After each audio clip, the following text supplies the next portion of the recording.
السلام علیکم دوستوں، امید ہے آپ سب خیریت سے ہوں گے۔ جیسا کہ آپ جانتے ہیں ہم پڑھ رہے ہیں صحیح بخاری کا حدیث، ہمارا ٹاپک ہے علم کا بیان، اور آج ہم پڑھ رہے ہیں اس بارے میں کہ نبی کریم صلی اللہ علیہ وسلم کا عورتوں کو بیان دینا،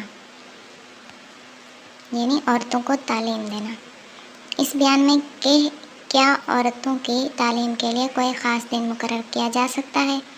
ہم سے آدم نے بیان کیا، ان سے شعبہ نے، ان سے ابن سبحانی نے، انہوں نے ابو صالح ذکوان سے سنا۔ وہ حضرت ابو سعید خدری رضی اللہ تعالیٰ سے روایت کرتے ہیں کہ عورتوں نے رسول اللہ صلی اللہ علیہ وسلم سے کہا کہ آپ صلی اللہ علیہ وسلم سے فائدہ اٹھانے میں ہم سے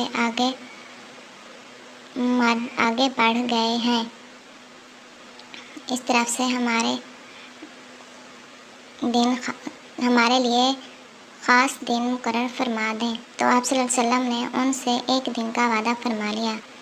اس دن عورتوں سے آپ نے ملاقات کی اور انہیں واعظ فرمایا اور مناسب باتیں جو کچھ آپ صلی اللہ علیہ وسلم نے ان سے فرمایا تھا، اس میں سے یہ بات بھی تھی کہ جو کوئی عورت تم میں سے اپنے 3 لڑکے آگے بھیج دے گی تو وہ اس کے لیے دوزخ سے پناہ بن جائیں گے۔ اس پر ایک عورت نے کہا اگر 2 بھیج دیں تو آپ نے فرمایا 2 بھی۔ حدیث نمبر 102۔ مجھ سے محمد بن بشار نے بیان کیا، ان سے انظر نے، ان سے شعبہ نے عبد الرحمن بن السبحانی کے واسطے سے بیان کیا، وہ ذکوان سے، وہ ابو سعید سے، اور ابو سعید خدری رضی اللہ تعالیٰ رسول اللہ صلی اللہ علیہ وسلم سے یہی حدیث روایت کرتے ہیں، اور سند السبحانی کہتے ہیں کہ میں نے ابو حازم سے سنا۔ وہ ابو ہریرہ سے نقل کرتے ہیں کہ انہوں نے فرمایا کہ ایسے 3 بچے جو ابھی بلوغت کو نہ پہنچے ہوں۔ آگے حدیث نمبر 103۔ اس بارے میں کہ ایک شخص کوئی بات سنے اور نہ سمجھے تو دوبارہ دریافت کر لے تاکہ وہ اسے اچھی طرح سمجھ لے، یہ جائز ہے۔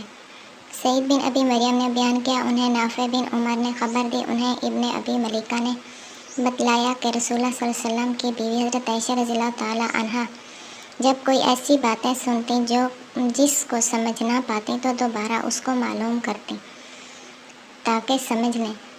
چنانچہ ایک مرتبہ نبی کریم صلی اللہ علیہ وسلم نے فرمایا کہ جس سے حساب لیا گیا اسے عذاب کیا جائے۔ حضرت عائشہ رضی اللہ تعالیٰ عنہ فرماتی ہیں کہ یہ سن کر میں نے کہا کہ کیا اللہ نے یہ نہیں فرمایا کہ عنقریب اس سے آسان حساب لیا جائے گا؟ رسول اللہ صلی اللہ علیہ وسلم نے فرمایا کہ یہ صرف اس کے دربار میں اس کا ذکر ہے، لیکن جس کے حساب میں جانچ پڑتال کی گئی سمجھو وہ غارت ہوگی۔ آج کی ہماری یہ ویڈیو یہاں پر ختم ہوتی ہے۔ ویڈیو پسند آئی ہے تو چینل کو سبسکرائب کر دیں اور ویڈیو کو لائک کر دیں۔ ملتے ہیں اپنی اگلی ویڈیو کے ساتھ، تب تک کے لیے اللہ حافظ۔